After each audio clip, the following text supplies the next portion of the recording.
bana ya matonge baboyi musicien na bango bimi ombale balela ye na commune mususu ndenge bana ya yolo balelaka ya yogo mokolo ya lelo balobaki na micro ya Pasteur Bwanana Gogo Yongolo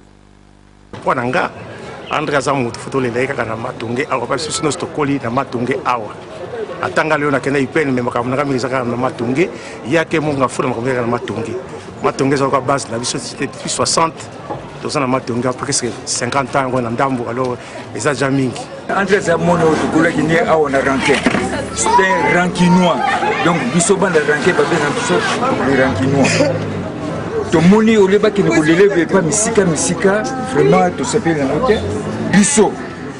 bana rankin Nitolela ndeko moninga na biso awa kaka na rankin to préféré ezala na INSS espace eza munene ezaka question ya kobongisa na libanda na kati totia ndeko na biso camarade na biso na place wana poto lele na ndenge ya bien dès jamais koke musika una na sanef lingwala via moi lingwala te via moi matongi faut la vie na biso bien. L'équipe gouverneur a pour aménager, vous allez très bien, vous allez leur malamu pour nous faciliter. Les appels millionnaires à évoluer ici.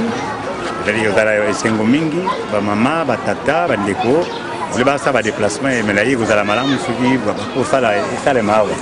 Les membres de famille, bana matonge ba décider que vient na bango kufi ba les awa. Soko biso famille, donc ça la réunion lobby. Lobby ba collègue na ye ba musicien le ba yaki ba fait beaucoup le bazalaki donc on a lobby tout ça la réunion pour toi yeba mais bana matonge ba décider que ba le na matonge to bongisa place to le